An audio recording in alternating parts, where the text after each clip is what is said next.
Ho, ho, ho! Merry Christmas! And we're back with another episode of the Lakers Fast Break Podcast. Merry Christmas, everyone. I know it's not that merry for all you Lakers fans out there, but hopefully you've had a safe and Merry Christmas out there with you and the family. It's Gerald Glassford. Come right back at you here for the Lakers Fast Break. DBSH, yo, Merry Christmas. Yo, yo, yo. It is, of course, Gerald Glassford. Come right back at you here from the Lakers Fast Break. Pop Culture Cosmos, where we cover the latest news and trends in pop culture each and every week. I'm just reading the comments. Sorry, everyone. I'm just reading the comments. DBSH, and I'm just waiting for it to all roll in like a snowball. Again, Pop Culture Cosmos, where we cover the latest news and trends in pop culture each and every week, twice a week, wherever you get your podcasts. Want to go ahead and mention that I just dropped the Friday episode for everyone out there a little early for all you people out there that follow the Pop Culture Cosmos on Spotify and Apple Podcasts. It's the state of pro wrestling's best and worst of 2025. John Orlando and myself, we covered the world of professional wrestling. Who won all of our awards? WWE, AEW, or was it somewhere else? And who were the big stars and big failures of this year in pro wrestling? Go ahead and hear our thoughts for audio on Apple Podcasts or Spotify or wherever you get your podcasts. And it's now available on the Pop Culture Cosmos on YouTube. And if you're a member for the Lakers Fast Break, it is now available for members out there as well. Also, as well, want to go ahead and give a big shout out again to DBSH. Yo, yo, yo, yo. Go ahead and make sure you like and subscribe. Congratulations, DBSH, on over 10,000 subscribers. Way to go, my friend. DBSH, trade for Giannis and Clay. Daniel, love you, my friend, but they don't have enough assets for Giannis, and Clay is way too old. Way too old. I would not want Clay's contract right now, even if you gave me a first on it. If you gave me 2 first, I would think about it. But Clay, we're not talking about the Clay at 25. We're talking about the Clay that's closer to 35. And yeah, that's just, I don't think that Clay Thompson, prime Clay Thompson is walking through that door anytime soon. But I like where your head's at, my friend, because the Lakers do need to make some changes. But the question is, will they? But we'll discuss that on today's show. Again, of course, Gerald Glassford, thanks again for watching this. Truly appreciate it. Hopefully, you and yours have had a very Merry Christmas. To everyone out there and their families, a very Merry Christmas as well. Want to go ahead and mention, last but certainly not least, before we go into it with the Lakers game today, my good friend, and hopefully he has had a Merry Christmas Drip Show at Drip Show Shop on Instagram and Twitter. You see right here, this pillow, this quality on this pillow right here for Kobe and Gigi. I keep it right here in my office, right here by my side.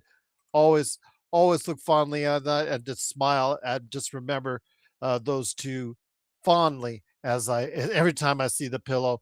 Look at the detail behind me with Kobe right there, and also Luka Doncic right there for everybody to go ahead and check out on the canvas art. He makes posters, canvas art, pillows, hats, t-shirts, whether it's sports, pop culture, what have you. Go ahead, follow him at Drip Show Shop on Instagram and Twitter. Let him know what idea you're thinking and get your 2026 started off on the right note with a great gift to yourself or a loved one, a belated Christmas gift. Never hurts. Just tell him, hey, I didn't get you what I needed to get you beforehand, but I've got this awesome at Drip Show Shop, Drip Show, great present coming at you from a good friend at Drip Show Shop on Instagram and Twitter. All right, guys, well, let's get into it. Again, the Lakers on Christmas Day, the 27th straight Christmas Day for the Lakers, and if they keep playing like this, we may not have to worry about a 28th, but we'll wait and see. They faced off, and thank you so much for the super chat, DBSH, always. Again, congratulations on 10,000 subscribers. If the Lakers came in, the 4th game on the 5-game slate for the national TV slate on ESPN and ABC against the Houston Rockets at home. And I had said a week ago, almost a week ago, when the Lakers lost to the Clippers, I said, hey, I'm overreacting. You guys thought, you guys said it. I was overreacting. I said I wasn't. And I said, because you don't lose to a 6-win team because you've got a tough week ahead against a very revenge minded Phoenix Suns and a very good team in the Houston Rockets, which shoot well, which they did today. They offensive rebounded well, which they did today. And they are athletic where they need to be in guarding the Lakers, which they did today as well. And right from the get go, again, another situation where the Lakers starting lineup's defense is so bad, it gets the Lakers off to another bad start. And this has been a repeating thing time and time again. And we saw that in the first quarter as the Lakers were down by 12 at the end of the first. Didn't get much better as they only made up 2 points of that by the end of the half. When they came out of the half, they got the bad news that Austin Reeves would not return. He has left calf soreness. I guess not a strain, but this actually goes back to what he was out with earlier this month. So left calf soreness. So he was out. You didn't have Gabe Vincent, although that, to some people that doesn't really mean very much. They didn't have also as well Jackson Hayes, who's still out with the ankle injury, and their defense, even when they had Jared Vanderbilt and Marcus Smart, just was not enough. Their defense just did not make up for all the deficiencies that they had. Their offense sputtered throughout, and their defense, especially in that first half, like I talk about, just was not anything to write home about. Once again, Lakers possibly going to have to make some changes with a terrible showing tonight as they lose 119-96. According to my calculations, although it hasn't been updated as of yet, the Lakers are 19-10 on the season. Houston moves up to 18-10, but I think they're still in sixth place. According to my calculations, I think the Lakers are now in fifth place. They fall to fifth place in the Western Conference. So that's not great by any stretch as they are falling down further and further in the standings. Not good at all. But I'll tell you what, I want to hear your thoughts, but hopefully we'll get some of the guys in here. But thank you again, DBSH, for the awesome super chat. There you go. No, I didn't say that, Jonestown. So you can just Merry Christmas to you, John. You know what? I'm not going to be angry when you post those lies out there. I'm going to say Merry Christmas to you, Jonestown. Okay. You're full of it. You've got a bunch of coal in your stocking, but you know what? I'm going to wish you and your family well on Christmas, no matter how many lies you're putting out there. So no, I didn't. In fact, Jones, I will tell you what, you go look in the notes section of the Lakers Fast Break channel. It is documented on record what each and every member of the panel, except for Joe, he doesn't like to do that stuff, thinks about where the Lakers were headed to. And lo and behold, Jonestown, guess what I picked the Lakers to be at this season? You got it. Fifth place, not the champions. Fifth place in the Western Conference. And no, they were not my expected champions. I think only Laker Tom picked the team to be NBA champions this year. I may be wrong on that, but it's right there. It's all up on the air. It's all up on the internet. It's right there on this channel, right there in the notes, Jonestown. So you are incorrect, but wishing you a Merry Christmas, my friend. Once again, it is the Lakers Fast Break. Rodell, Merry Christmas to you. I hope all is well. I don't know how this team is 19-10. They can't defend and they can't shoot. How do they have 19 wins? Well, I can tell you again, as far as it's concerned, Rodell, you're right. They are one of the poorest shooting three-point teams. They don't box out. As today, they got killed on the board, something I had said back after the Clippers loss. When you looked ahead to this team and this game, that was something absolutely of concern, great concern for the Lakers, because this team does not box out. And sure enough, the Lakers got killed on the boards 48-25, including giving up 17 offensive rebounds, which I think is actually below the usual Houston number. But They were 17-7 on the offensive rebounds ahead of the Lakers on that. Absolutely just terrible. The turnovers, they were even about 16 apiece. Fast break points go to Rockets a little bit, but yes, the 3-point shooting for the Lakers actually was not too shabby, 37%. But yeah, I know what you're saying, Rodell. On the season, we're not very good as far as I'm concerned. Overall, 51% shooting for the Lakers, 53% shooting for the Rockets. Again, the rebounds killed us, and just those second chance point. That's what Houston feeds off of when they're not hitting their shots, which they don't take many threes, but when they do, they usually are accurate at it. And today they weren't, but still, they got enough offensive rebounds to get the job done.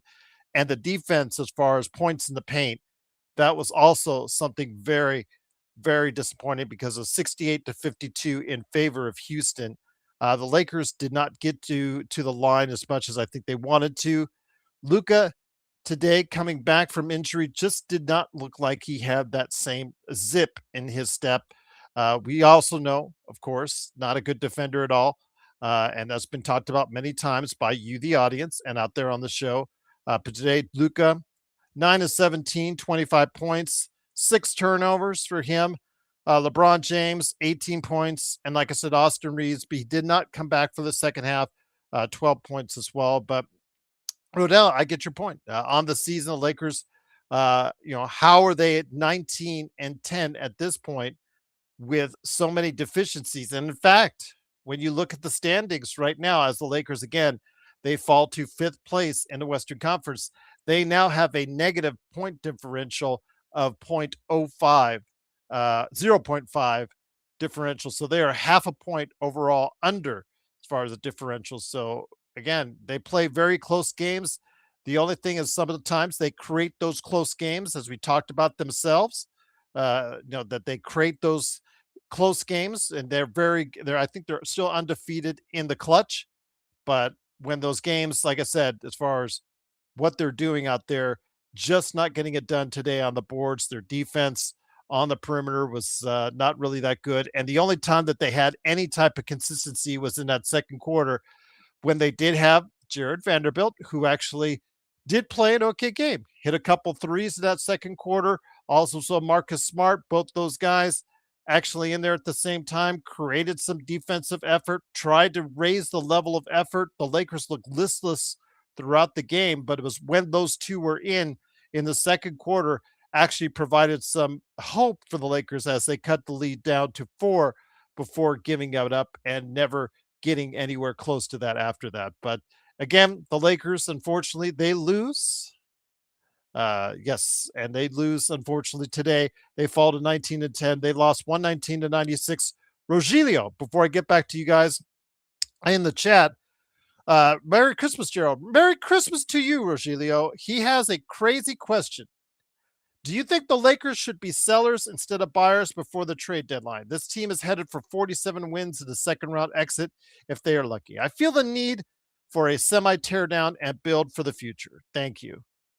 Well, that's a great question, Rogelio, because I remember saying myself during the course of the summer that I didn't think the Lakers did enough to build around Luka Doncic with a good enough or qualified enough team. I thought that the 3 gets Marcus Smart, of course, DeAndre Ayton, and also Jake LaRavia were low as far as priced, potentially high value gets, but they needed more. And it's obviously as apparent as they, have been out there that we have to do something to get more if we want to be able to be more competitive out there in the Western Conference. But at this point, with all the expirings, there is a temptation out there. There is the temptation out there to just say at this point, you know what, let's write it through. And do we just go ahead with so many expiring contracts? LeBron's coming off the books, as far as Gabe Vincent, Maxi Kleber, Austin Reeves, Rui Hashimura, all these guys' salaries coming off the books, which could leave you a ton of money this summer to rebuild differently around Luka in the Western Conference. You could build a more defensive minded team in the Western Conference, if that's the way you want to go. But is a temptation to think that you're a little bit more competitive when you see what happens with San Antonio, who not only once, twice, but they've beaten the Oklahoma City Thunder 3 times. Is the temptation there to go ahead and try and make a trade with whatever little assets you have to try and make a trade now that might bridge that gap? I don't think there is a trade out there that the Lakers could make right now that I see that is going to bridge that gap enough. So again, the temptation for just waiting until all this money comes off the books and reloading in the summer of 26 or the summer of 27, as Joe has said, might be the way to go, Rogelio. And I think that at this point, like you said, 47 wins and a second round exit is looking more likely, like we're seeing, or not even a second round exit because of the way that they play defense right now. It's very disappointing. I understand that. But this is where guys like Joe, guys like me, this is where we said this team was going to be. And right now it's playing at the level that we expected them to be this season. I know that early start raised a lot of enthusiasm for this team, but JJ has found no answers as far as doing this defense is concerned. He can make a switch in the starting lineup. At this point, Rui Hashimura is, who got a bagel today, coming back into the lineup. At this point, if you're not going to really include him at all, his defense obviously is warning him maybe as a role coming off the bench at this point. And you're going to hope that Marcus Smart stays on the floor and stays healthy. He all gave us a scare early on in the game when he, I guess, was it Steven Adams when he ran into him, grabbed his shoulder and ran off the court and back into the locker room. He gutted it back out and came back out there. But I think at this point, you're going to have to make some changes in the starting lineup that are more defensive minded. But I don't think that's going to be enough to what we see right now. But we'll see how it looks going forward. And also here today, good man indeed. It is, of course, the man behind the Joe Soro experiment. Awesome indeed, as far as he would love to have your likes and subscribes as well, as hopefully you will do for me. It is, of course, Joe Soro. Joe, Merry Christmas, my friend. I'm trying to keep it as best I can. Merry Christmas to you and your family, and I'm hoping that you guys have a great holiday leading into a fantastic 2026, my friend. Thank you. The Rogelio, is it Rogelio? Rogelio, yeah, he emailed us. It's interesting. He asked that question because I actually was thinking about that halfway through the game. I'm going to forward it to you, but yeah, that's the gist of it. Was basically he is thinking where where we thought. Yeah, and it sounds like he's pretty attentive. Yeah, attentive to what the psyche of this team is, which is really the main issue here. Is not so much the issue of talent. There is talent on this team, but the problem is that the psyche is one of mediocrity. It's one, and it's not at the bottom. The bottom was the fans today at the end of the game cheering on somebody making a shot during garbage time. That's not a Laker fan base that I'm familiar with. That's what this was just a dead game. The crowd was that's dead. What a Charlotte Bobcat team, not even a Hornet, a Charlotte Bobcat fan base does, not an LA Laker fan base. So he had mentioned buyer or seller. That's so weird how I was thinking about this in the middle of the game. I have an answer. I think they should be sellers. Because if they sell what they have, which I believe individually have some value for someone out there, they can accumulate some assets now to make up for the blunders that the morons that have run this business the last decade have made. So, because I don't see any value in anything that's beyond Luka, to some degree LeBron, Austin. Adu is newly drafted. There may be value there. I don't know yet. Can't really know this year probably. But and it's what's the worst part about that is Maxime Renaud, who we'll see next time on Sunday against Sacramento. He's since he put in the starting lineup, he's averaging a double-double, and he was drafted after due. Yeah, it seems to be a theme, and there's a light at the end of this thing because we do know that there's a transition going on right now. We thought maybe we were lucky. We thought maybe we were going to be able to see some competitive basketball through an 82 game season, maybe even in the playoffs, because you had Luka doing what he's doing. But at some point, shouldering all that it was starting to take its toll, and it is taking its toll. And Austin Reeves is also part of that, taking all that onto his back, and now that's starting to mess him up. This is not a three-man league anymore. You can't win championships with LeBron, Dwayne Wade, and Chris Bosh. You can't win a championship with Draymond, Clay, and Steph anymore. You need to have a full roster, because if one goes down, it screws up everything. So you have to have some kind of chemistry or a blending of things. Otherwise, you're going to have an issue staying healthy due to the fact that these guys are mentally weaker. It looks like they're mentally and physically lazier. I don't have any sympathy for any of these guys that keep getting hurt.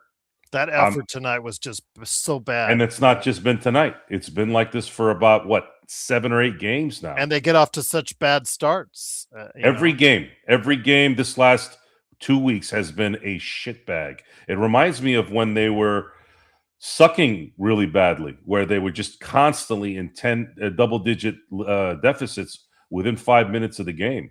This team in Houston, they have athletes, and then they have a veteran star who doesn't miss.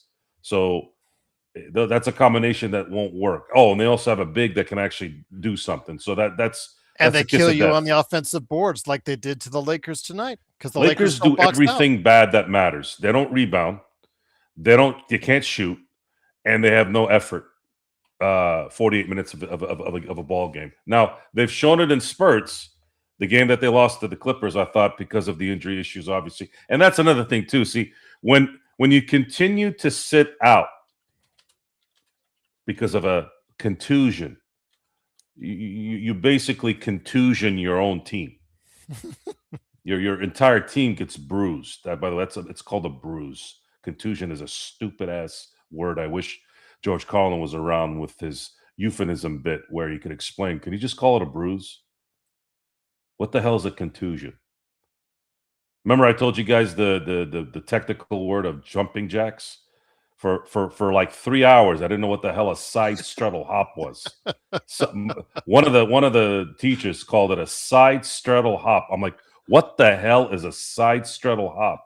Oh, it's a jumping jack. I go, why don't you just say it's a jumping jack? So they make it more confusing. They make it more, I guess, elaborate. Oh, it's a contusion. Is that supposed to make me feel, ooh, it's a contusion? Shucks. It must be serious. So the NBA product, I'm just curious about it right now. I don't identify with it. And a lot of us don't. I mean, when you have someone like my good friend Empire Jeff who says, I just can't get into the game, and you sit there and you wonder why. Well, these guys don't care. Why do we care? Why are we watching this? And it's not just the Lakers, by the way. It's the entire league. And you think about the pride in the game, right? When you would listen to Kobe, would listen to Magic, when you'd listen to Michael, you hear the greats of this game. You hear reverence of the game. Oh, we got the game, basketball, the game of basketball, the game of basketball. That's how they would describe it. And then you see how these guys perform when it's at its highest peak, which is All-Star games, right? Like NBA basketball is at its peak is usually when the All-Stars are playing against each other, because you have the best players on the planet. Making an NBA All-Star team is ridiculously difficult because there's only 5 guys that can play at a time, right? you compare it to the Pro Bowl, let's say, and again, making the Pro Bowl in the NFL isn't easy either. But there'd be 4 different or 5 different injuries. All of a sudden, you find yourself looking at a player that you're like, how the hell did this guy make the Pro Bowl? Oh, this guy made the Pro Bowl because of the 7 quarterbacks in front of him bowed out. They don't do that in the NBA. But I would say start getting ready for that, because I think there's going to be a lot of guys that are going to start skipping this thing, not promoting their own business, not promoting their own sport, because they've been given guaranteed money. They've been given all the leeway by Mr. Adam Silver. And boy, I never thought I'd say this, but I've come to the realization, this is 2 shows in a row.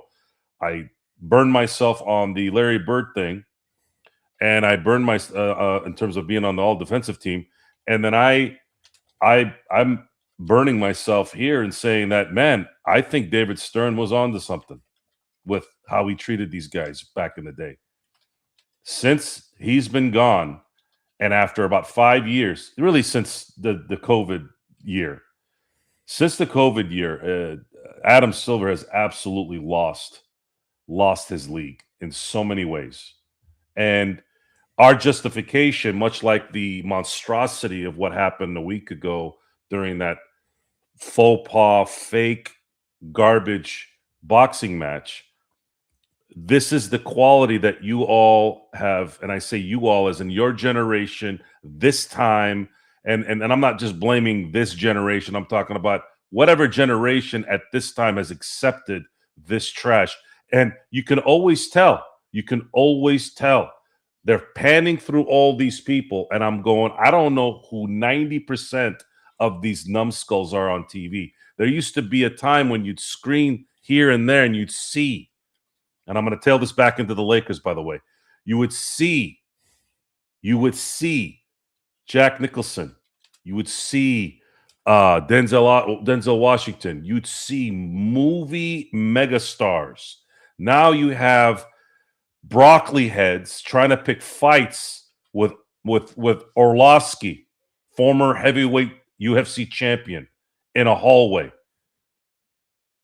That's what you have now. You have pipsqueak dinks who are popular because you morons online give these guys attention, just like you've given this idiot Jake Paul all this attention and all this money, that I have to hear about it, that I have to click onto my goddamn phone and watch Vari post it on everything, so I have to watch it.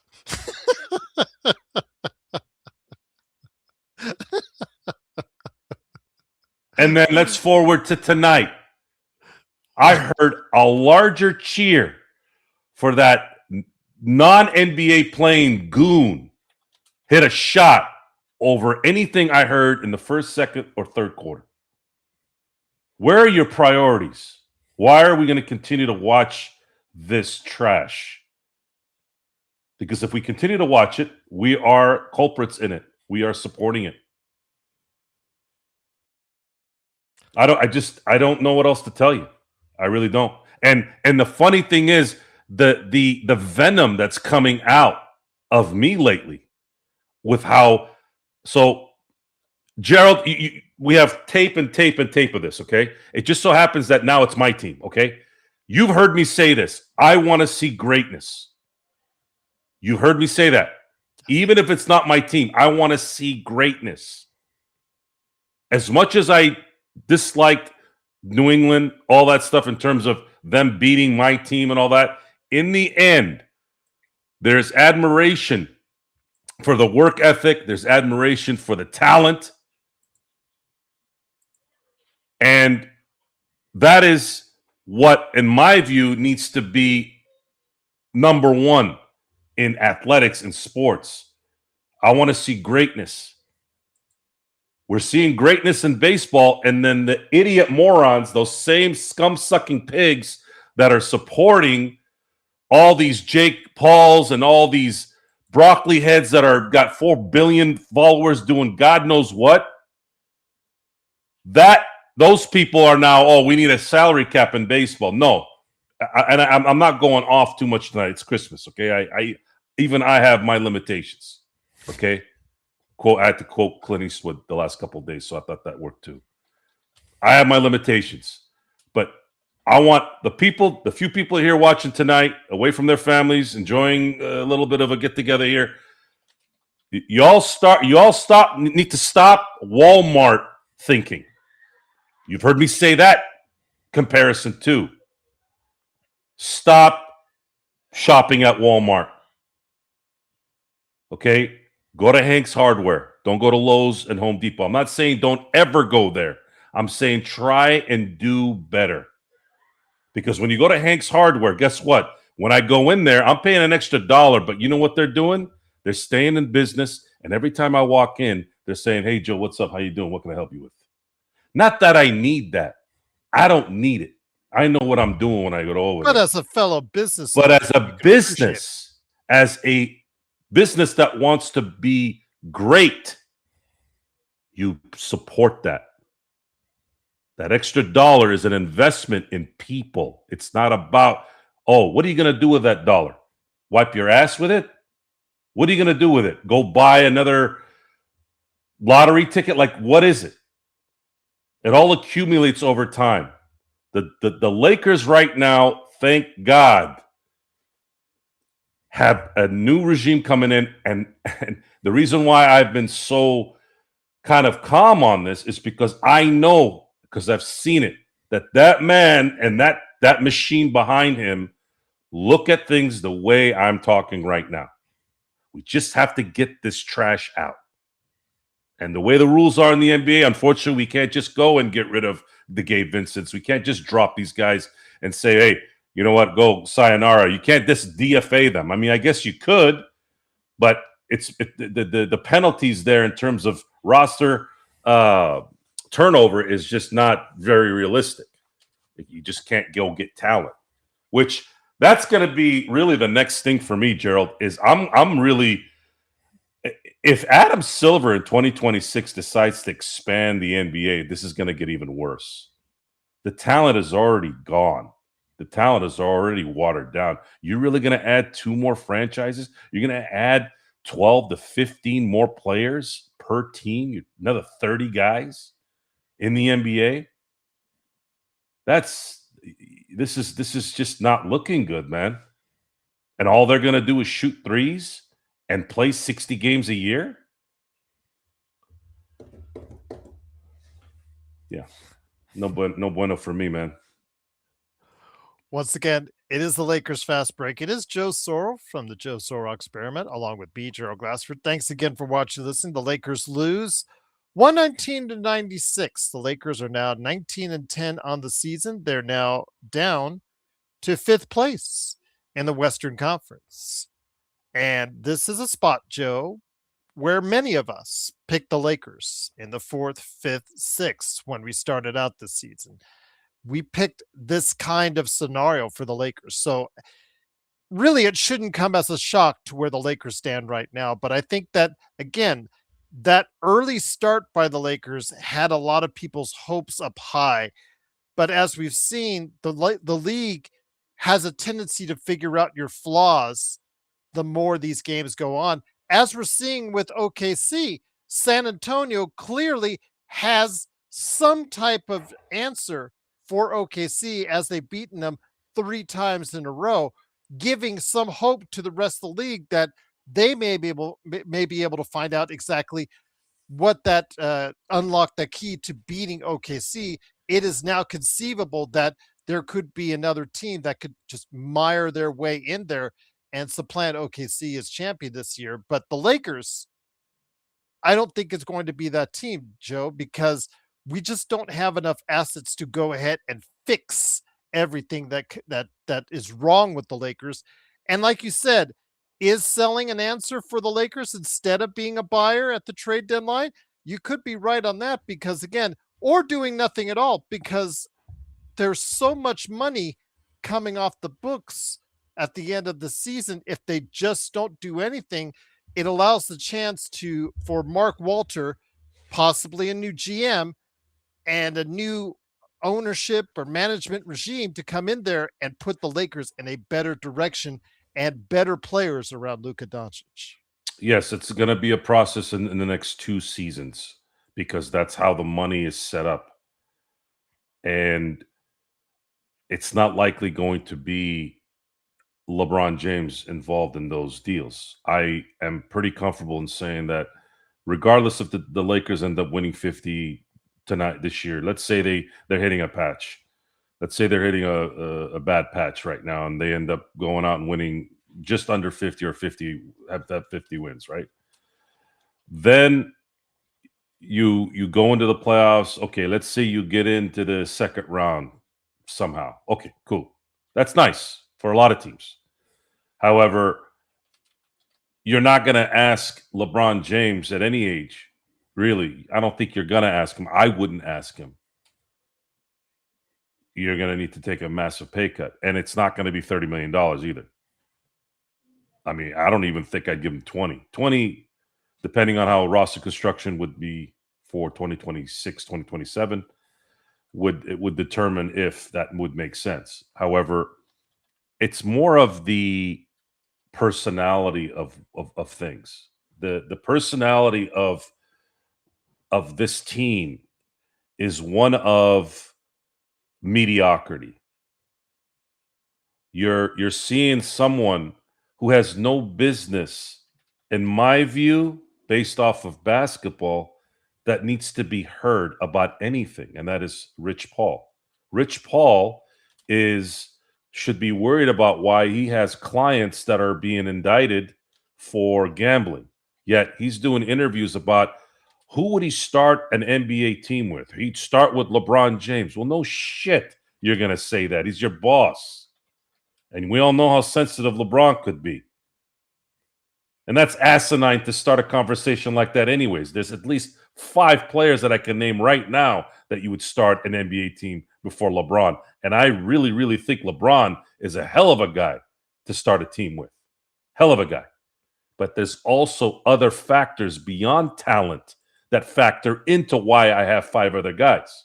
Okay? You have Bill Russell. You have Kareem Abdul-Jabbar. You have Larry Bird. You have Magic Johnson. You have Michael Jordan. Right out of the gate, I have 5 right there.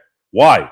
Well, all 5 of those guys share something that I identify with and the results identify with.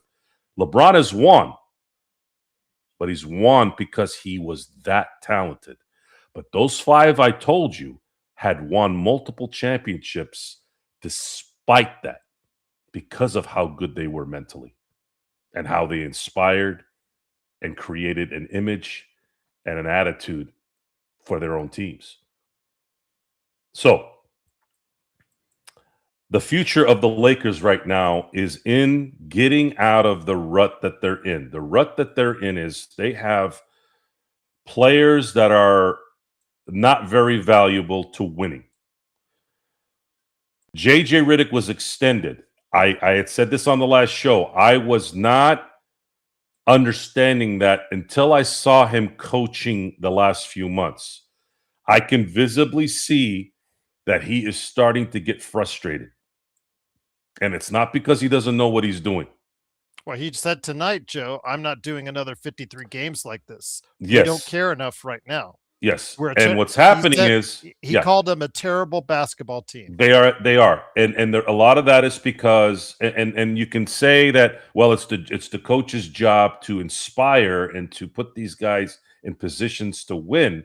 But I feel that NBA head coaches get the what end of the stick more than any coach in any sport, because it's easy to do that due to the fact that one player on a 5-man team at a time is so valuable. And the unguaranteed contracts, people are coming to see those guys. They're not coming to see JJ Redick, so it's easy to get rid of that guy. However, there is a history of management choosing coach over player. The guy is over there in Miami. Somebody wanted somebody gone. They said, nope, he ain't going anywhere. So, and of course, we saw what happened with Kawhi and Popovich back in the day. And by the way, both decisions on those organizations was correct. They stuck with the right guy in the end, although the problem is they never won again, right? So there's this balancing act. But see, here's where all this factors into this, right? What you want to do now is understand where you're at which I believe Mark Walter and his group do, you have a lot of things that are going to clear up in about 4 months. That's not that much. January, February, March, April. We're 4 months away, guys. 4 months. I mean, if they make a run, let's say 4.5 weeks, right? In 4 simple months, how fast does 4 months go by, Gerald? It's these days pretty darn fast, right? So in 4 months, we're going to have so many of the headaches that we're talking about now gone. And mind you, I appreciate LeBron James's talent. He's still amazing in terms of where he is in his life, in terms of the age. Turn 41 in a matter of days. Still amazing that he's doing what he's doing. That's fantastic. Believe me, thank you for the championship, all that. But it's time to change the tone of what's this team has been since Jeannie Buss has taken over this team. Jeannie Buss took over a team that right at the worst time for her, without a doubt. Pops passes away in 2014, and the beginning of the worst Laker era in my lifetime, and I think in any lifetime, really. Up until that year, the Lakers had only missed the playoffs 5 times. So let's extrapolate that. So 2014, right? First year they missed the playoffs in what was 19 years? Was it 19 years or 10 years? 10 years. Because they didn't make the playoffs in 05. They didn't make the playoffs in 94. And then the other 3 was like way back in when they were in Minneapolis one year and those old, like the start of Jeannie's regime in the halfway through last decade. They started on that roll right. And why did they start off on that roll? Again, guys, a disease is a disease because if you let it feed, it'll keep growing. And what kept growing is, and again, sometimes you go into remission, sometimes you're able to flourish. But in the end, the disease never went away until it gets gutted out completely. And it never, ever got gutted out. It never got gutted out because Jeannie was still there and Jim kind of screwed things up. And then you bring back somebody like a Rob Pelinka who's somewhat, and you still have Rambis there. Like, it never went away. It always lingered. And you always found yourself as a Laker fan seeing weird things going on, which is what this all is. It's just, it's gotten tiring. It's gotten tiring. For every one deed they do well, they screw up in 6 other places. You're never going to catch up that way. And it's just not what they're good at. Let's just really get this off our heads. Let's just be real about it. Rob Pelinka is not a player personnel guy. I told you all this. He is a spreadsheet guy. He is an agent. Just because he's Kobe's friend doesn't mean shit. And that's why he's there. And his connections. But his connections aren't doing shit for him. What is him knowing everybody and him knowing Kobe doing for the Lakers right now? What's it doing? We already know what this team needs. He's not providing it. We are 11 days in, 10 days in from 12-15. Not a single sound, not a single idea has come out of anywhere about these guys trying to improve this team because they're not capable, number one. And the other part is their players aren't capable. So the only way that would work is having good relations with people in the industry. How do the Spurs keep getting certain guys? How does Oklahoma City keep getting certain guys and certain deals done? It's not like these guys, they got lucky once because some dumb GM did things. These guys built what they did 1, 2, 3, 4, 5 times over before they built what they built. It's a lot. It's a lot to discuss. And as far as Luka's concerned, Luka's not looked good because you cannot put him, and this is not just this year. This has been a problem the last couple years. And because he's so good, was able to break through it. Couldn't break through to win a championship. Kind of ran out of gas there at the end. However, he is constantly being pressed with 2 and 3 guys, game in and game out. After a while, guess what's going to happen to the body, Gerald? What's that? It's going to break down, and that's what's happening. And the easiest thing that Luka can do when he's not playing is veg out. And what happens when he veggies out? Starts to eat probably, starts to gain some weight. Body gets out of NBA cardio. And then it takes him a game or two, whatever. It's not that, you know, we're blaming Luka for one thing, which we all know he's not good at, but it's not just that. It's a convoluted roster. Rui is never available consistently. Austin, in a lot of ways, is kind of suffering the same issues that Luka is. All of it is on 3 guys. It's not enough. If these guys are not going to hit shots to lessen the load from Luka, from LeBron, and Reeves, these guys are now going to have to dribble, go through traffic, go to the paint, hit the shot, get hit by 3 guys, and go to the basket. Game in and game out. After a while, they're going to break. They can do that, but they can't do it every play, and that's what they have to do in order to win. LaRavia can't shoot. Marcus Smart in spurts, but really can't shoot. Connect can't shoot. Gabe Vincent can't shoot. He's not even available. DeAndre Ayton can't shoot, except between 12 and 15 feet, or 15 feet and in. LeBron can't shoot. Luka's not shooting well because he's dead tired and has 10 people on him. Reeves has never really been a stand-up shooter anyways. He's a ball controlling, get to the basket, create physicality, play hard guy. And his athleticism, same as Luka, don't allow him. And of course, LeBron being 80 years old, their athleticism can't supply any kind of break in all that hard work. I told you this before. These guys that are ridiculously athletic don't have to be as fundamentally focused and as fundamentally sound so much of the time, where they use up more and more energy because they can just jump from 1 foot from the paint to the basket, versus Reeves has to do a couple of pivots, go around, hit somebody, shrug, do a fadeaway, whatever it is. Well, Dougie McBuckets is not going to be that prize or present that you get in your stocking that makes you say, "Oh wow, this team's going to do a turnaround." So T3 is much respect to you, my friend. But yeah, Dougie McBuckets, aka Doug McDermott, unfortunately, even in his prime, would not be the answer right now because of the fact he was never a good defender. And the Lakers do need, of course, shooting.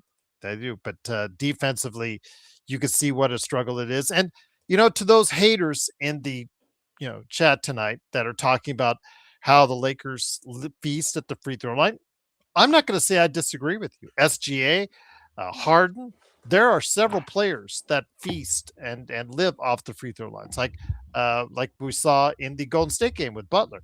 Hey, if they can get to the free throw line, obviously it accentuates their games quite well. And if they don't, like tonight, as we saw, Joe, the Lakers only got 11 free throws as a team.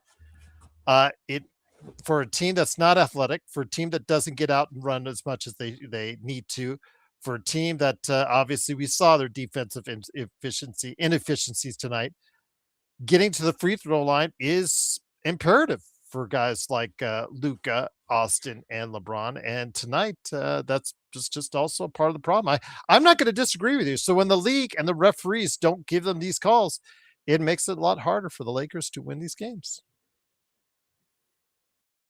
Well, creating contact, typically that's how those calls get called. And when you're at a juice to go the extra. But Luka was asking for fouls on several occasions and did not get it.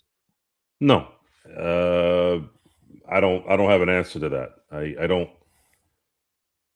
I'm a firm believer in that. You can't be yapping at the referee all game. It's not gonna work. Similar thing like in the OKC game. Only 8 free throws for SGA, under 10 free throws, and no for Luca, under 10 free throws for LeBron, and no free throws for Austin when he was in there. And the NBA has a soft reputation, right? So if I'm going to sit there and complain about their soft reputation and then get mad about refs not calling a foul every 5 minutes, we have to endure 18-minute reviews every game for what, 7-8 times a game it feels like now. Something like that. The NBA is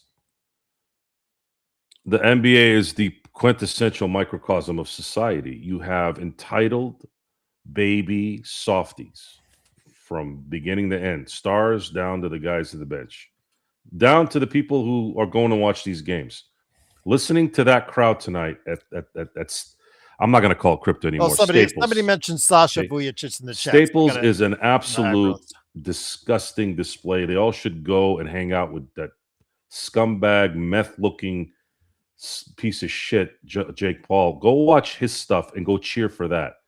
Leave the Lakers alone.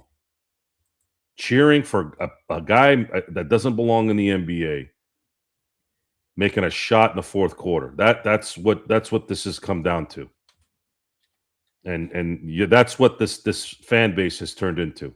And then what do we have to deal with? The real Laker fans. What do we have to deal with? We have the trolls that come out of nowhere that are just waiting to put their fingers up their ass and pleasure themselves while listening to us complain about what's going on in Lakerland.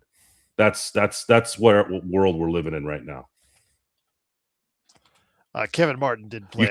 You can't see something for a month and be happy, and then see something the next month that's different, and then analyze that. We're telling you what we're seeing.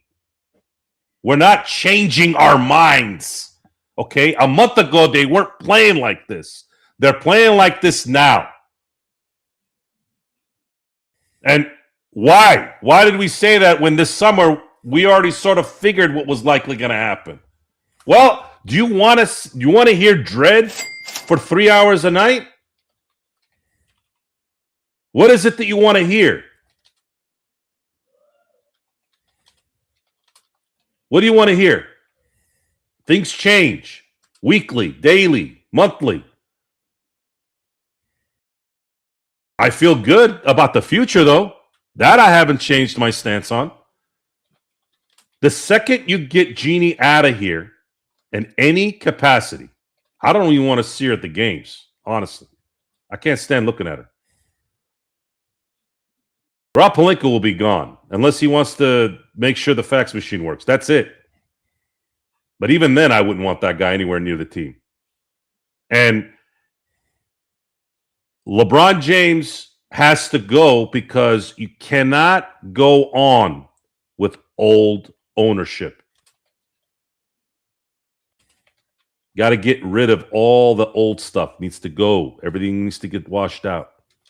Start anew. Now, JJ has a little bit of a leash because there's some positives there. He's a young coach. He's got a lot of what's the word I'm looking for? He's got a lot of fervor. He does. He always has. He irritates me a little bit, or has irritated me a little bit, because of his mannerisms. But I'm not going to like everything from somebody anyway. So what am I going to like? No one's perfect. But even as great as Greg Popovich was, I'm using him as an example here. If he doesn't have Tim Duncan to be able to springboard off, you think that guy would have lasted as long as he did? There's a lot of really, really, really good coaches in NBA history. I mean, a lot. But they didn't have a Tim Duncan. They didn't have the Shaqs and the Kobes. Kobe's especially. Shaq was a little bit more childish and immature. He didn't make Brian Winters look too good, although I didn't think Brian Winters was that good of a coach. But then again, we never knew because Shaq only respected those who won. And I always used to get pissed about that with Shaq when he would say, "I go, Shaq, why don't you be the guy? Why don't you, if you're the star, make the coach great?" Because I always hear two things from two different buttholes with people. Oh, well, Phil Jackson won because he had Shaq and Kobe and Michael and Pippen. I'm going to go, well, why didn't they win before he was there? And then Shaq won. Shaq's the only one that won a championship without Phil Jackson. But he was kind of a secondary guy during that run. And, oh, wow, it was Pat Riley. To me, Pat Riley and Phil Jackson are essentially the same in terms of their impact, just different styles. Logan on the super chat. Thank you so much for the super chat. Merry Christmas to you, Logan. I don't blame Luka for crying, but I would be crying too if I had to carry such a trash, inconsistent team. Rob better make some trades fast. So, by the way, guys, I'm gonna say this because again, here's where you guys lose a lot of smart people like me. I'm a smart guy. I know what I'm doing. I know what I'm saying too. I could prove it. I'm not just online yapping. Okay. I keep listening to Shea Gilgeous, to Nikola Jokic. I go, guys, what is the difference between the Lakers and those two franchises right now? You keep telling me Luka, Shea, and Jokic. What is going on in Denver and what is going on in Oklahoma City and what has gone on in those areas the last 3 seasons that isn't going on in LA? Stability.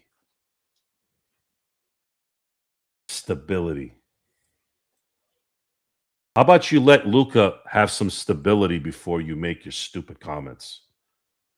Think outside what you're seeing right there, right here where you're at. You know, when you're looking in your own mirror and you're seeing a giant asshole like this, look past that. Look around it. Because when you keep looking at your own face with that asshole in the like 6 o'clock area for you, you don't pay attention to what's around you. You're just looking at that shit box. Stability matters. Stability matters. Lakers have had no stability really for a very, very, very long time. Even when they won, the world was unstable.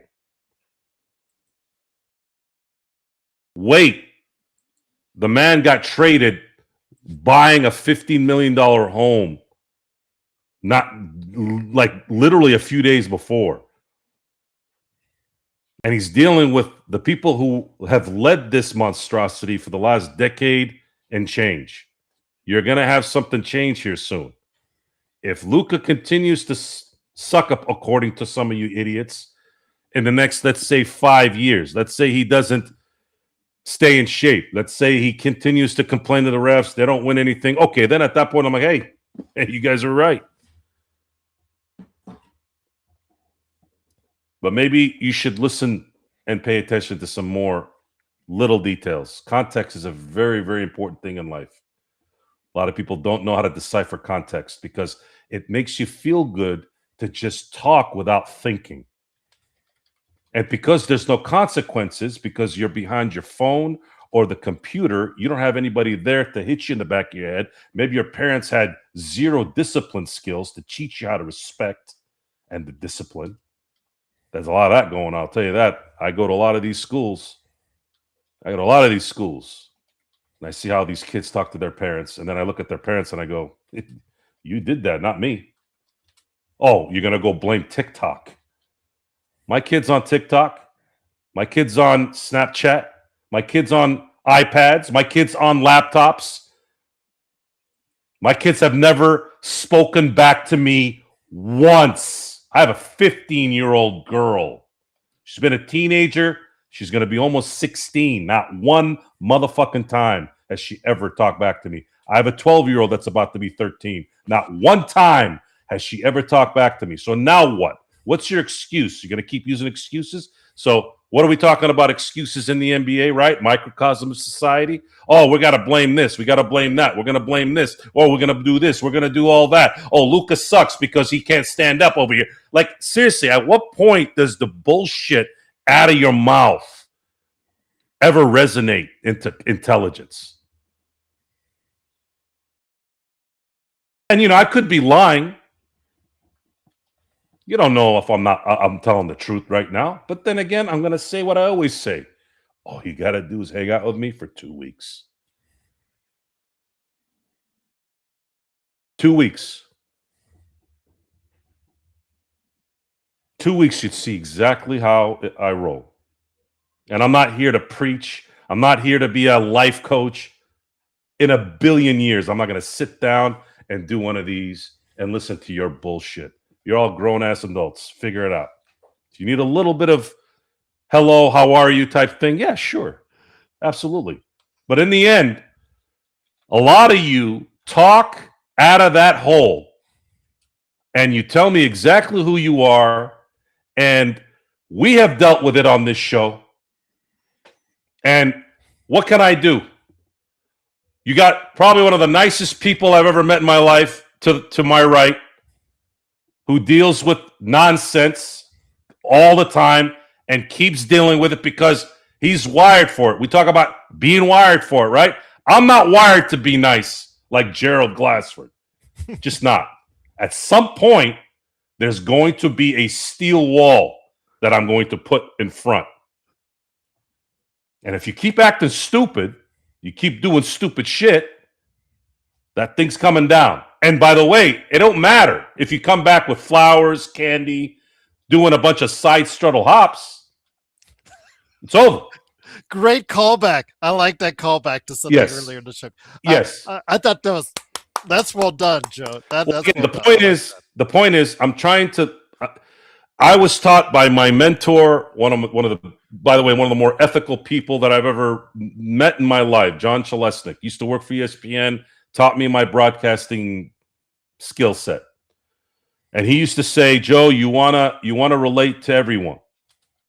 And I remember hearing that. I go, I don't know how the hell I'm going to do that, Johnny. I barely relate to people in my own family. He goes, Joe, I'm not talking about that. I'm talking about on air.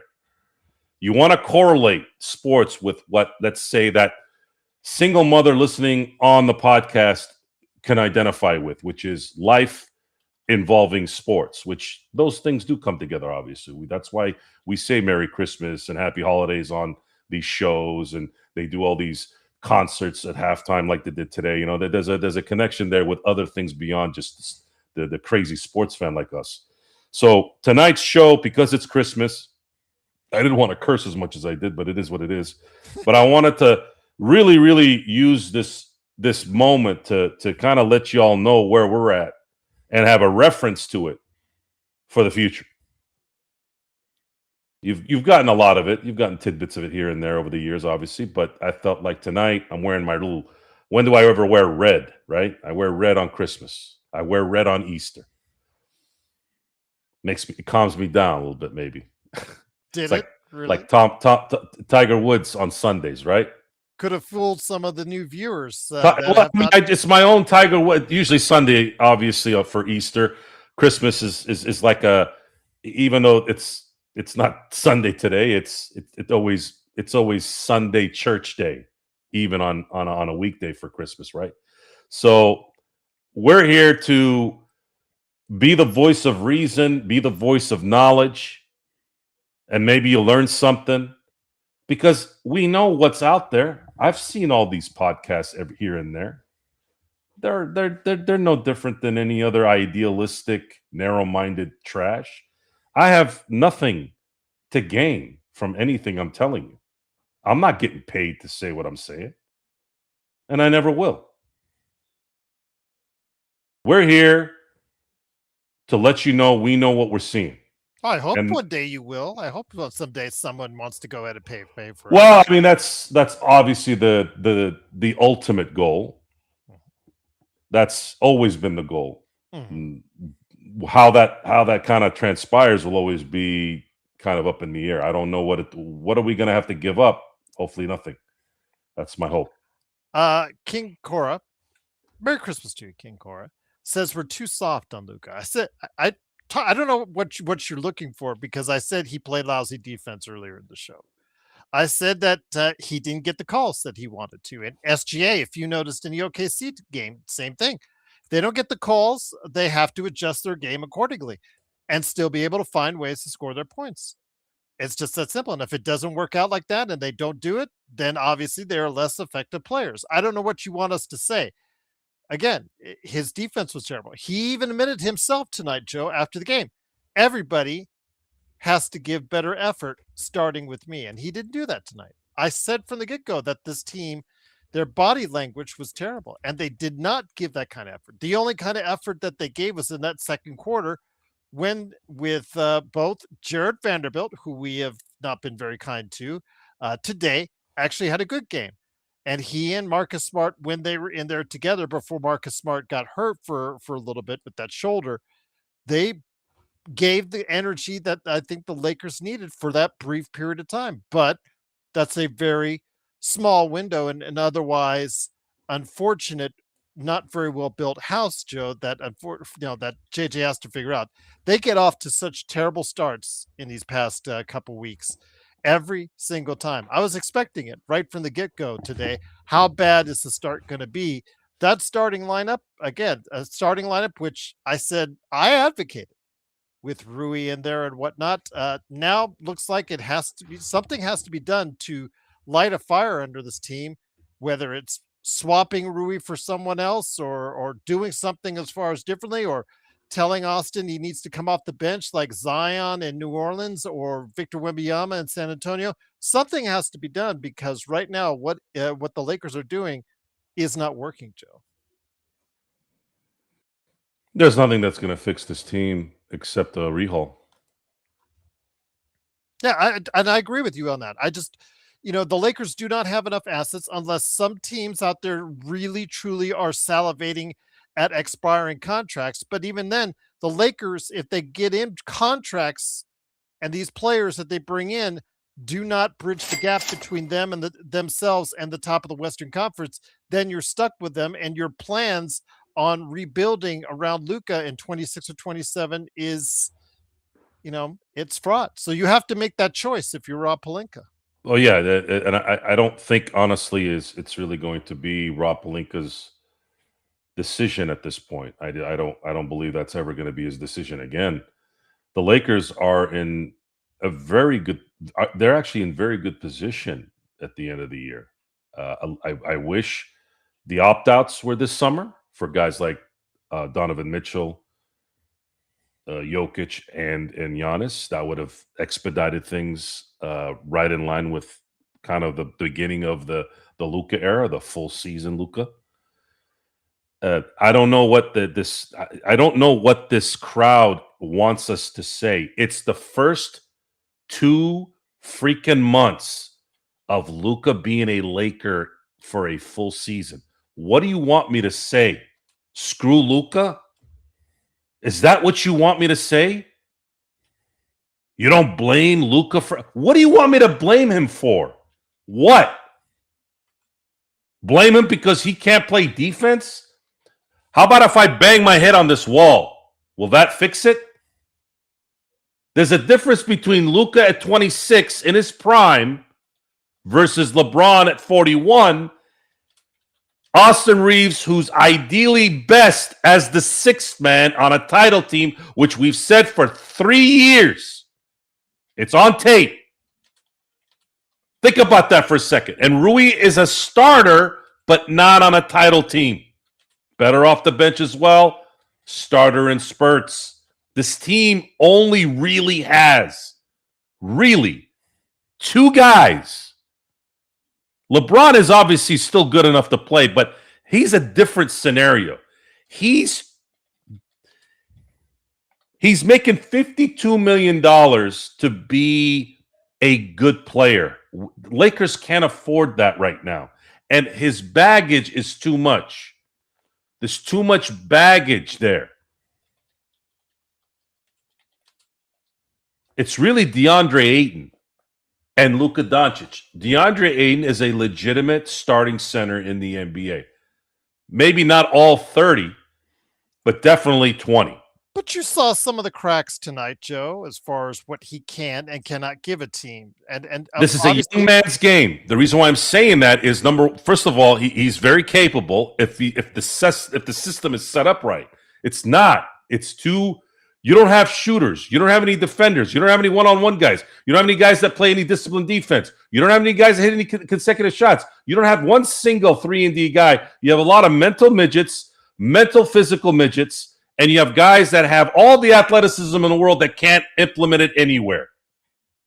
And we get happy seeing some degenerate who doesn't belong in the NBA when he makes a shot when you're down 30 points at the 2-minute mark of the fourth quarter. That is the tenor of this team. That's part of the baggage with LeBron, guys. They are forced to keep this guy on the team and keep playing him, even in garbage time. That's the baggage. I am not going to sit here and criticize Luka Doncic because of a problem that's been here for 4 years. Luka just got here in February. Why would I trash him? Why would I trash DeAndre Ayton? They just got here. Why would I kill Marcus Smart? You got him for 4 quarters and a rusty penny. Why would I criticize those guys? You didn't use anything to get those guys. Imagine if this team didn't have DeAndre Ayton and Marcus Smart. They would be probably what? They're 19-10 right now, right? Mm-hmm. They'd probably be 15. They'd probably be 15 right now, or 15-14 without those two. That's a big difference. 15-14 versus 19-10. I don't know if it's going to matter in the end, but the point is, as of right now, no, you're not trading Luka. No, that's a stupid, moronic. Even joking about that is stupid. You don't trade Luka. Didn't you see what Dallas just did? The time has come, and it's coming. The time has come. 4 more months. 4 more months. And you're not going to have to worry about LeBron James, Rui Hachimura, possibly Austin Reeves, Gabe Vincent, Maxi Kleber. You're definitely going to have DeAndre Ayton opting out. You're definitely going to have Marcus Smart opting out. You'll have LaRavia for $6 million beyond that. Don't connect. He doesn't make enough money to be a problem. Jackson Hayes is going to be gone. What else is that? You are going to have a completely clean team to where you could start a little more fresh to build what you need to build next. T3, no. LeBron is a free agent after this season. That is incorrect. He picked up the 1-year option, $52.5 million option for this season alone. He is a free agent next season, just to let you know. So you're incorrect on that, T3. Just wanted to give you a heads up. So, that's where the rub was with Rich Paul and Maverick Carter and LeBron James, is they weren't offered an extension. The extension that should have never been given even this year to LeBron. LeBron should have been given 1-year contracts, not a player option on the back of that. And those type of deals is what's created this problem. Imagine if they hadn't given LeBron James at the end of last year the deal they gave him. They may have said, "Hey, LeBron, you want to come back? $30 million bucks." Then you're not spending only $6 million on LaRavia. Maybe you go out and get somebody else. Nick T said, and thank you again, Nick T, for the super chat. Merry Christmas to you, Nick T. Too many excuses for Luka. How a 26-year-old tired after missing nearly a week. Luka always looking for a pick to get by his defenders. Am I missing something here? What do you think Steve Nash did for his career? You think he was just slithering through 6'7" behemoths? Or was he did Sean Marion and Amari Stoudemire set up the baddest picks ever for about 4 years. Do you guys watch basketball? Do you see how it works? Kobe Bryant used screens. What? He's not man enough for you? This isn't the 80s, buds, where everything was one-on-one. This is post-2002 NBA basketball where you can play zone. Don't blame me. I hated the zone in the NBA. Fine in college, fine in the amateur ranks, not in the pros. Because it showcased true talent. You couldn't guard a guy that didn't have the ball with a second guy without getting called for it, right? Why my disdain for David Stern? It's always for selfish reasons, right? Because I feel that he hindered the Lakers' run. Because I saw him enhance the Bulls' run in the 90s. He hindered the Lakers. By implementing the zone after the 2002 season, that right there instantly took away at least a couple of years of Shaq's prime. Just that. And it wasn't a coincidence. It wasn't a coincidence that they weren't able to four-peat because of it. Because now it gave the Spurs what they were actually pretty good at disguising. They just couldn't go all the way in with it. But they were able to disguise their zone against the Lakers until obviously they couldn't go long enough before they got called on it, right? During those hard-fought playoff games. I still believe to this day, if they had waited another year to implement the zone, I have very, very, very, very confidence in the fact that the Lakers would have four-peated that year. King Cora, awful coaching is awesome. That guy's awesome. I would love to have him on the show, but my gosh, that guy's voice, you can hear he puts so much stress on his voice, Joe. I mean, you and I do our yelling. We do our shows. Sometimes I lose my voice. He gets so, especially if it's Bronny. I love his Bronny videos, but yeah, his voice goes. I love the fact when his voice, he is still putting out their videos there, even when his voice goes. So yeah, also awful coaching. I would love to have him on the show, but yeah, I've actually turned on awful coaching to the other guys out there in our WhatsApp chat. They've been watching. Yeah, he's hilarious, absolutely hilarious, King Cora. So yeah, awful coaching would be absolutely great to have on the show. I might reach out to him someday. Who knows? Who knows indeed. But it is the Lakers losing 119-96, 19-10 is their record now. They fall to 5th place in the Western Conference. The next game is on Sunday. They're at home versus Sacramento. Then they are at home against Detroit, who is leading the league. Leading the Eastern Conference with the record not too much different now than the Oklahoma City Thunder. And you know what?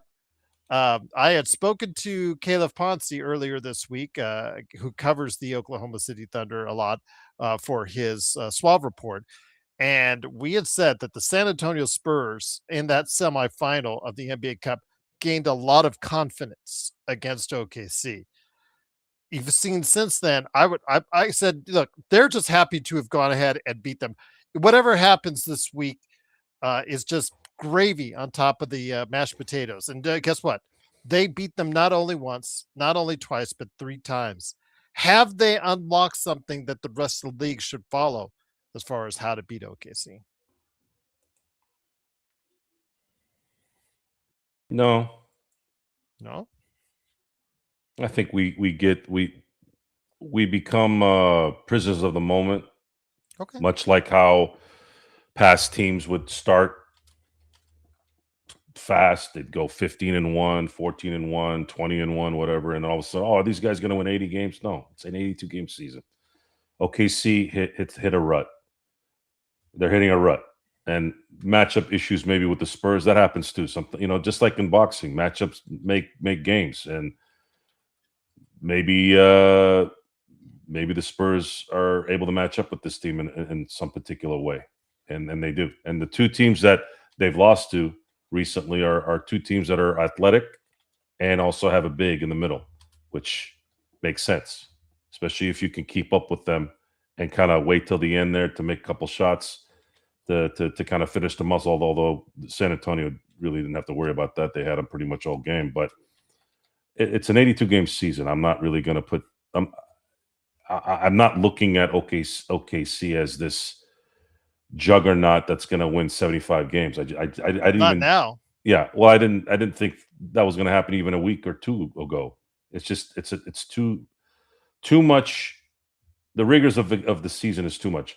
So I was talking about the old Laker teams, the 3P team. Well, the 67 win team in 2000, they had a 6 out of 8 run in between their season that they lost. 6 out of 8. That's a lot considering they ended up winning 67 games. The following year, they, in my view, the best Laker team I ever saw and I think ever played, only won 56 games. And then a year later, the 3P team won 58. So it just doesn't. It's just you can. I used to live through this through the 90s when a player in baseball would hit 30 home runs by the All-Star break. The question was, is he going to break Roger Maris's record? So you're going to break Roger Maris's record. And then right around August, right in the dog days of the summer, right after 5 months of the rigors of playing in a game where you're never ever taking a day off other than one here and there, they start to bow out a little bit.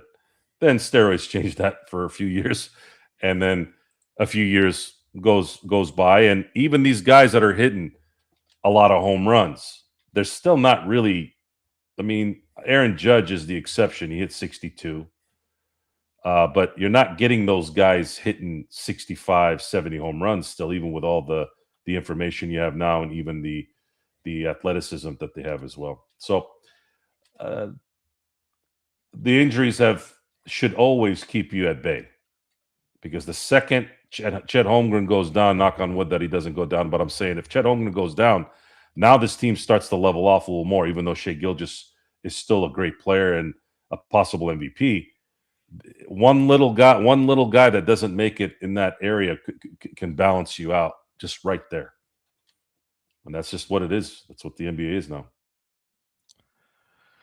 Well, again, the Lakers lose 119-96. Again, we're going to be back on Sunday for what goes on with the Sacramento Kings. I had mentioned, Johnny, again, Derek Jones Jr. and Chris Dunn, see if you can get them as far as a package, as far as less expensive alternatives. Not necessarily world beaters by any stretch of the imagination, but your defense does get marketably better if those two are added on. But again, I don't think there's any one trade with the assets the Lakers have out there that is going to move the needle far enough or close enough to the hierarchy right now in the NBA, whether you want to say it's OKC, Denver, even to teams like right below them with San Antonio, Minnesota, although San Antonio is now in second place in the Western Conference, Detroit, New York. I don't think the Lakers are there as much, and I don't know what they need or can get right now that's available to them in a trade. Sorry, Gerald, I got to interrupt. Sorry, King Cora, sorry. Cora, yes. OKC shoot just as bad as the Lakers. So I'm glad. I was waiting for somebody to say something stupid that was wrong so that I can destroy them now. Where did you get that stat from? Well, their team stats, like today notwithstanding, I'll take a look at their stats overall. Hold on. You're telling me that the OKC team shoots worse or just as worse as the Lakers? I'll look that up. We'll hold on. We'll look that up in a sec. So let's not.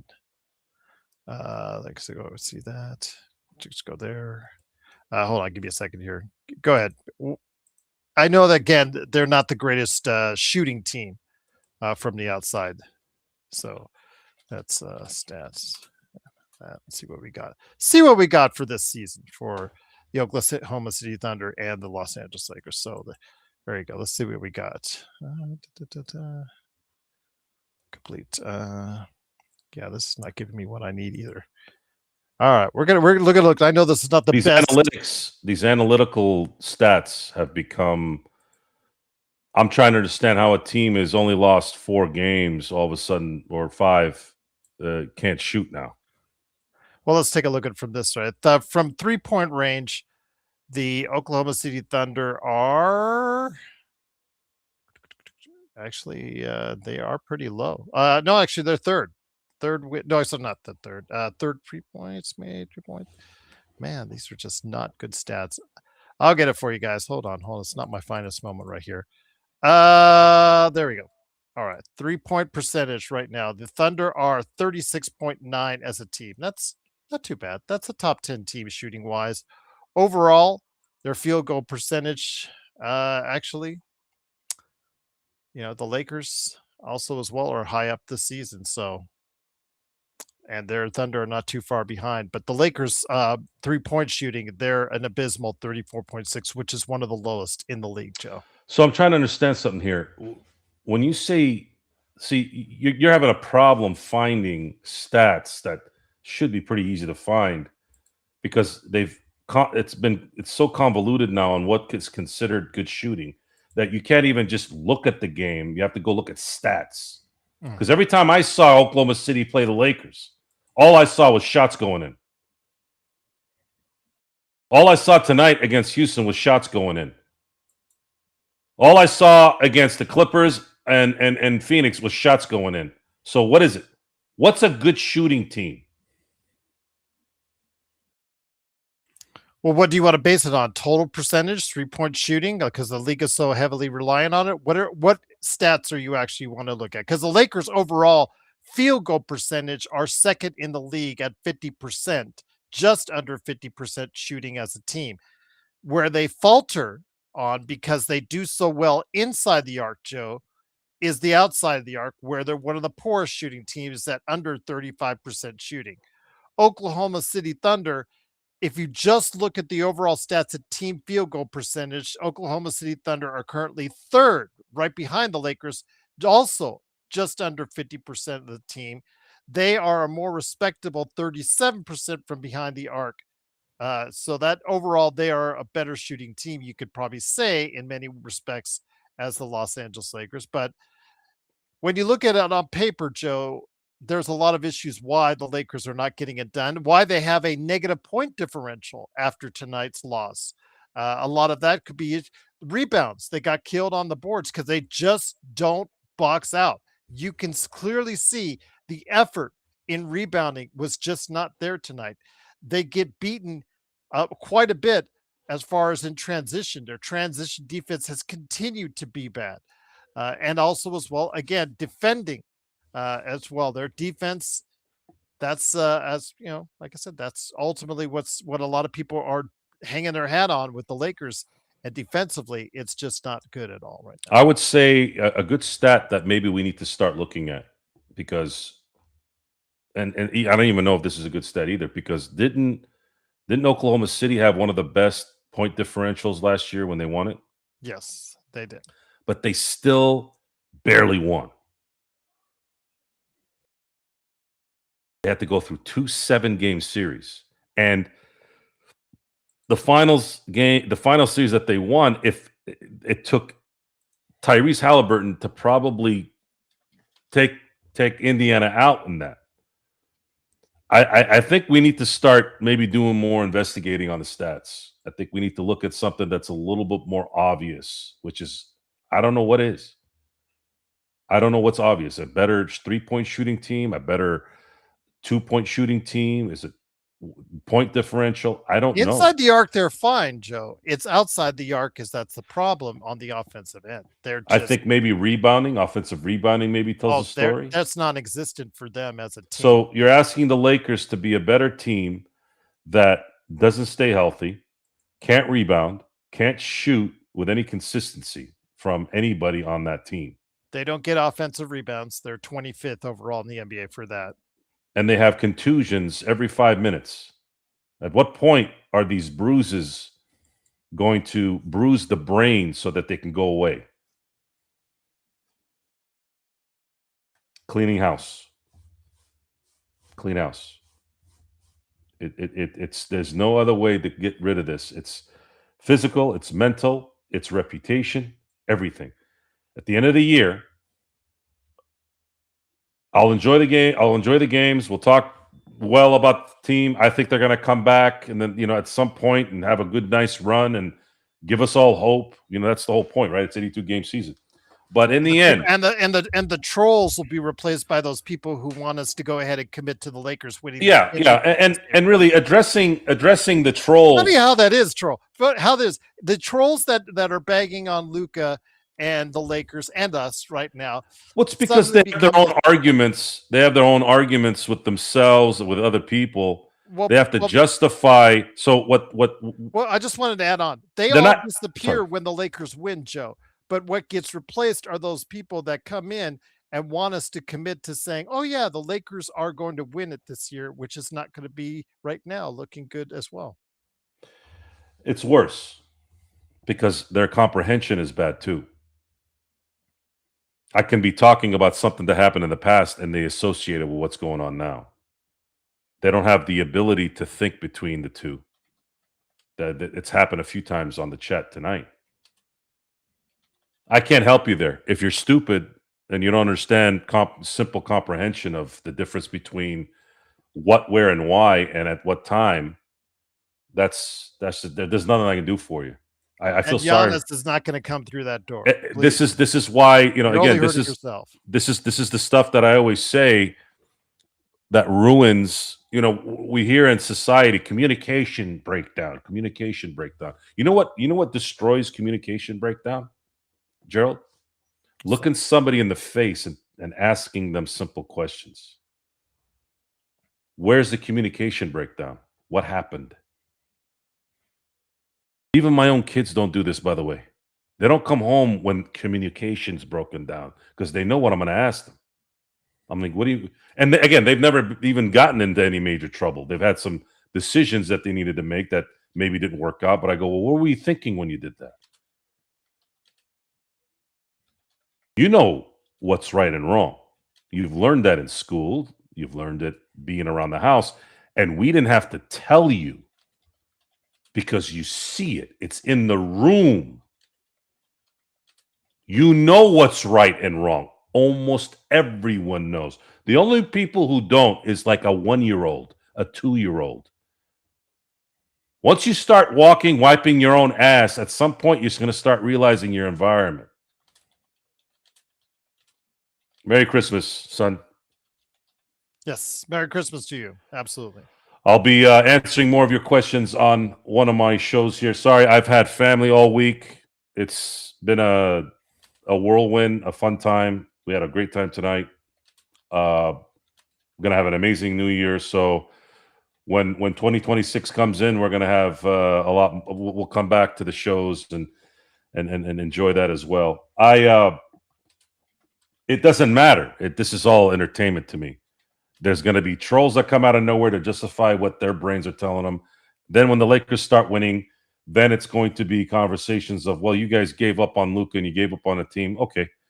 We're not giving up on anybody, guys. We just sat here and shit on the NBA for about an hour and said, we're still here like masochists watching this shitty product. We're not going anywhere. Okay? We're not going anywhere. I'm talking about Laker basketball after a horrible game that they lost. The same assholes who sit there and say we only show up when they win. Like, I mean, just imagine that. You know, all you got to do is click on to the show on YouTube and see how many shows, Gerald? I averaged right now in the past 4 years about 300 shows per year. Okay, we're like professional wrestlers with this crap. That's the schedule professional wrestlers have. They work 300 times. The only difference is obviously they're destroying their bodies, but I'm destroying my brain listening to some of you assholes when I could be drinking a nice rum and coke, hanging out with my family, who I really like hanging out with, by the way, to come talk to you. Imagine that. Who's the idiot? You're right. I'm the idiot. I am the idiot. On Christmas of all days. But I like dropping the receipts. So if somebody ever says that in the future, all we got to do now is pop in 1225 25. You want to talk about Are we here for the good, bad, and the ugly? You damn well better believe we're always here for the good, bad, and the ugly. You know why? Because 6 championships in this century, despite all the dislike of the current regime, despite all the dislike of things that LeBron has done, despite all the dislikes of all the crap that's gone on around the team, at the end of the day, 6 championships was a part of our life, and it was a big part of it. So we're going to hear and we're going to stand by it a little bit more. We're not, the Lakers are not the LA Clippers. Okay. The LA Clippers try to do everything in their power, and it still doesn't work. The Lakers can still win, even though they don't even do anything sometimes. So, and Merry again, Christmas, legend. Black, Razor Ramon was my guy before he was Scott Hall. Before he was Scott Hall. Before I even knew his name was Scott Hall. Wrestling in the 90s, before the Attitude Era started, it was pretty damn good in terms of keeping things close to the chest. Razor Ramon was my guy. This is before I grew hair on my chest. That was the guy. I knew it when I was 14 years old. I said, this is the guy. Wasn't a Scarface guy even at that point. Didn't know who the hell Tony Montana was yet. Yeah, King. There's a really good. I'm going to end this, and then Joe. Sorry, I won't interrupt you again. No, he said he had a bad ending. I'm just saying, yes, he did. A lot of that caused by what he did to his own body. He did, and it's tragic. Unfortunately, a lot of times people can't handle the fame or not having the fame.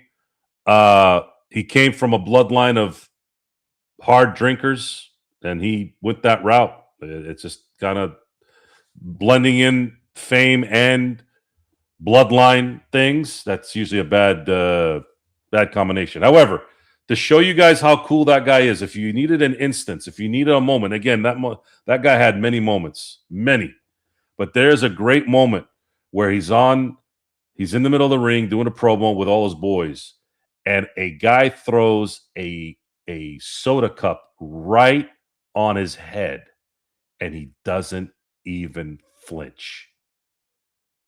It reminded me of the Kobe Matt Barnes thing.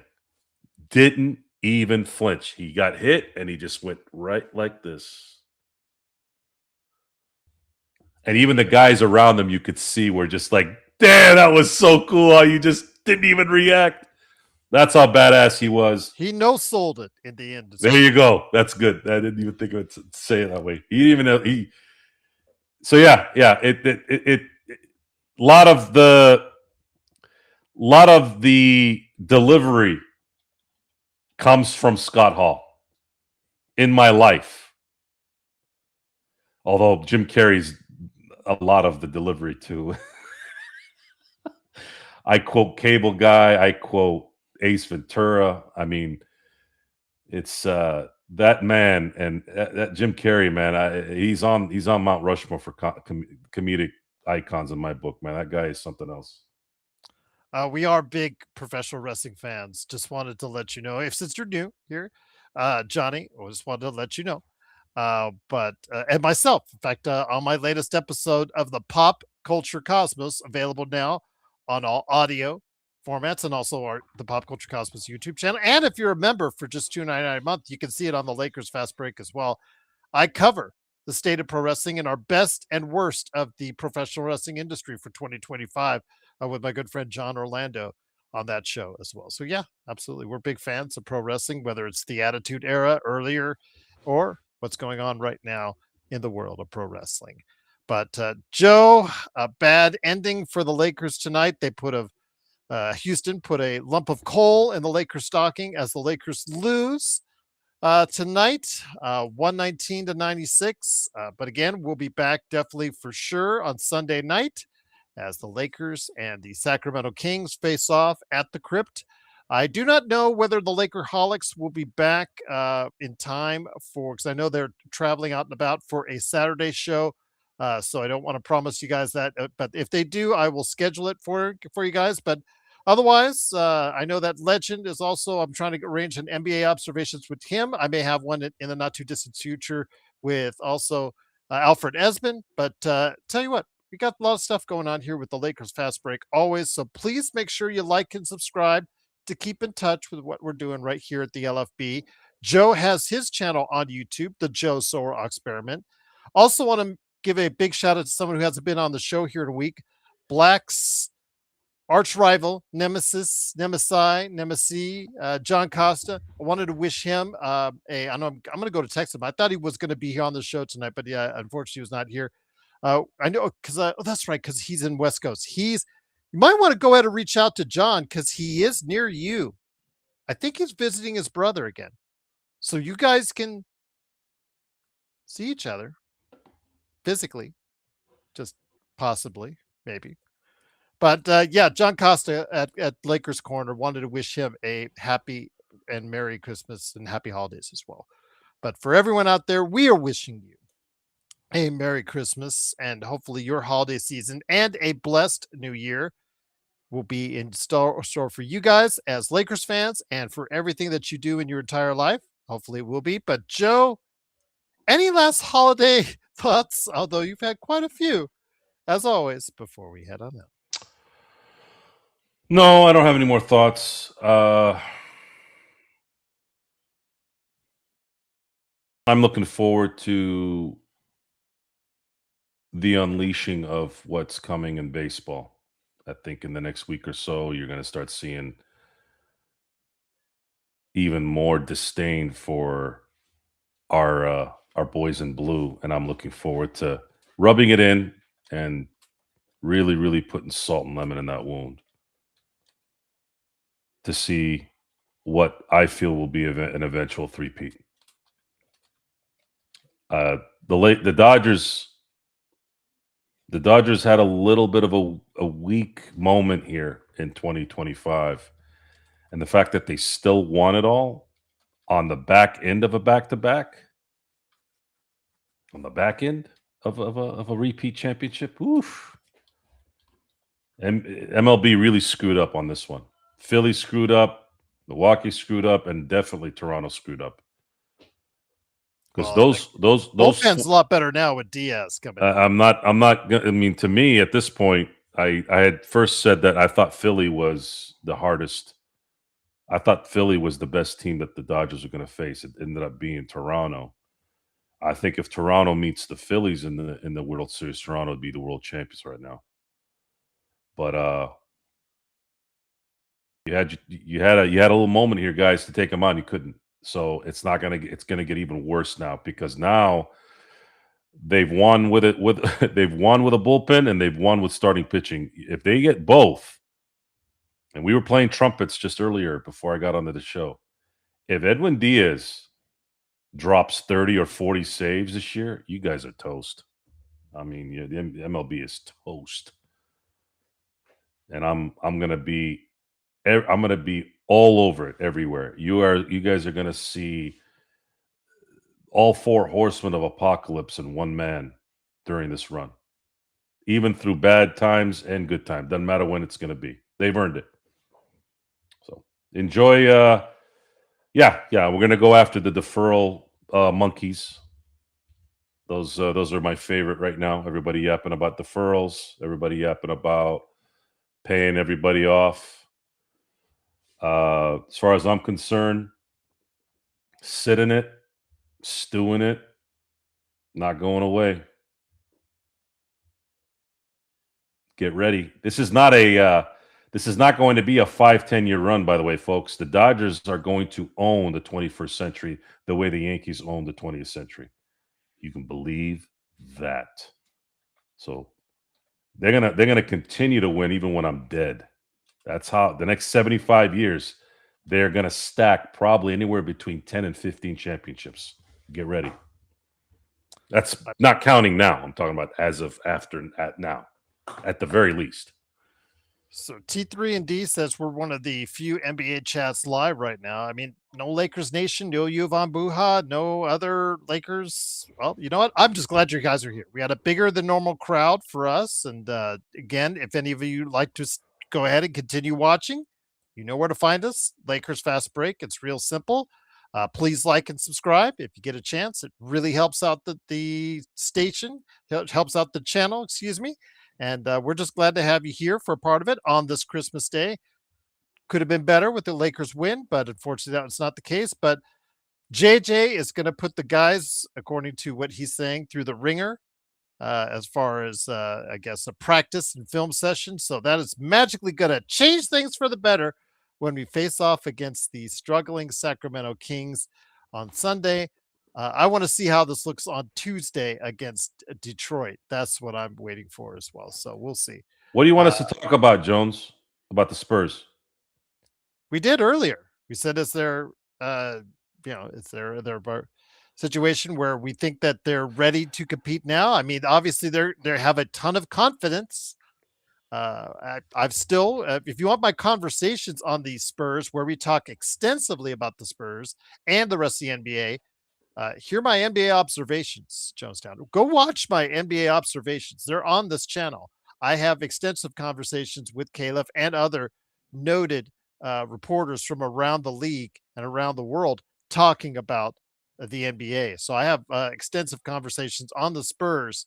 And you know what? More power to them. They've won 3 in a row on the OKC Thunder. Can they sustain it? Are they ready to take that leap faster than anybody thought? We'll have to wait and see. I still think that backcourt of Dylan Harper and Stephon Castle has to be the one that they go with long term. But De'Aaron Fox, obviously a great game today. How can you fault them for that? But if they can fortify their backcourt around Wemby and maybe stop getting him to take so many ill-advised shots, those fadeaways, stuff like that. And not really at all, Joe. They didn't really in their games against OKC. They really accentuate his size or really take advantage of his size inside lobs. I have a guy that's 7'5", Joe. I'm running a lot of pick and roll lobs to that guy, and whether he doesn't like to do it or the San Antonio Spurs like to do it, they're still winning despite some obvious ways that they can make things better for their team, Joe. Clutch Shock is John Costa, guys. It's not neither of us. I'm the experiment.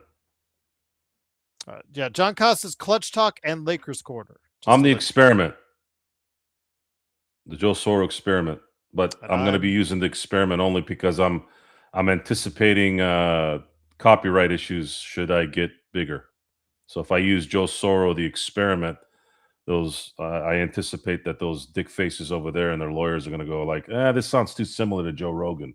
I'm like, I'm nothing like Joe Rogan, okay? I don't got a problem with Joe Rogan, but I'm nothing like Joe Rogan, okay? Never will be, ever. Oh, T3, that's something. Yeah. I stream to his channels because he asked me a while back for all the post games just so he could have some regular content. And he, up until this past week, has been a regular part of our show, and hopefully he'll get a chance to come back on. But I know he is away from his normal place of residence.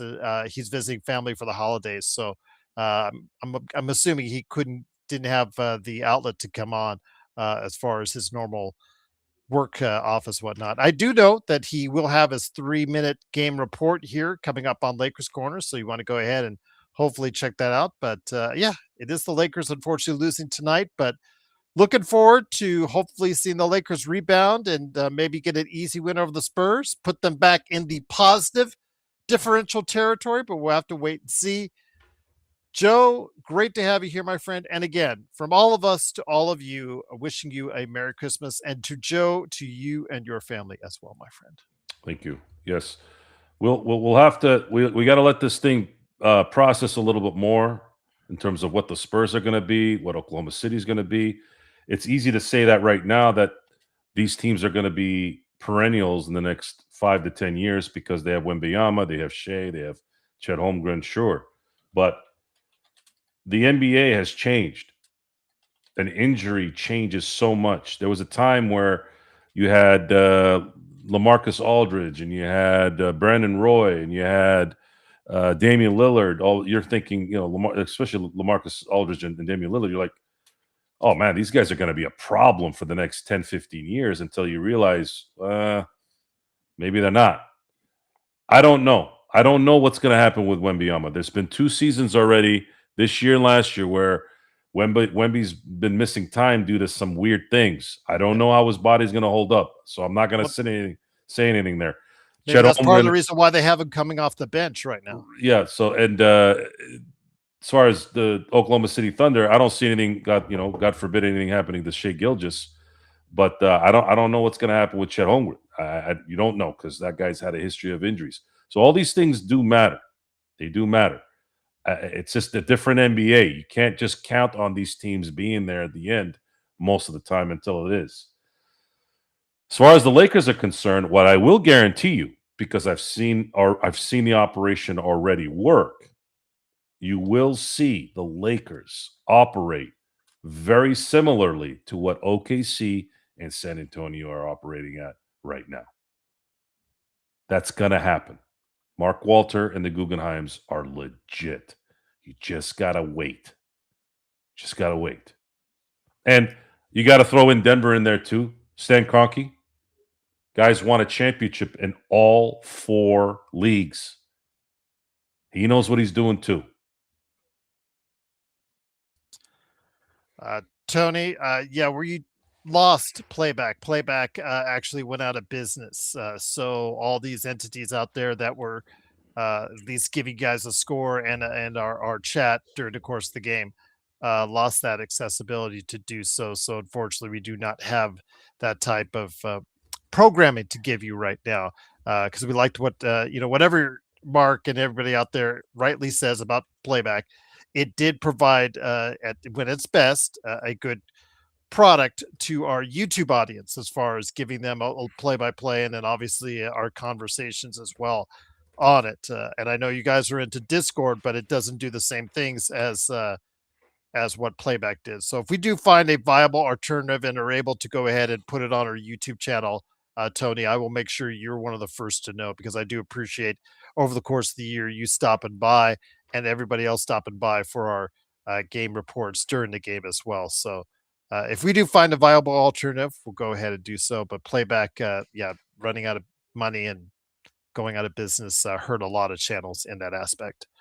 No worries, Mark. All good, Mark. All good, Mark. And then wishing you a fantastic Christmas. Like I said, hopefully everything is good out there in Australia at Surfer's Paradise. But Joe, it's been a good conversation, my friend. And I always appreciate you stopping by, especially on this day that we always stop by on Christmas Day, my friend. Yeah, it's just things timed out that way. We were finished with some family get-togethers, kind of like when we used to go to the movies after dinner and hanging out and whatever. Then we'd go to the movies with our friends and such. It's almost similar to that. As soon as the game was over, my in-laws went home. The fam wanted to go watch the new episodes of Stranger Things, and then I was left to just come on here and do my thing. So it worked out really well schedule-wise. Absolutely. I'm not the biggest fan of Discord, but I'm just going to say, you know what? You guys in your Discord group seem to be really having a good time. That's what makes it's me very happy. important to give Vari SB something to do because he was virtually devastated for about 4 days. I knew because I didn't. There's always a hello, how are you somewhere. Well, I didn't hear anything for 4 days. Like, where's Vari? What is going on in Sydney right now? It was Depression City. Mark was concerned even, and Mark isn't concerned about anything. But Discord, again, it's functional and it works for our community. And you guys are great on Discord. I've been there a couple times. You guys are great.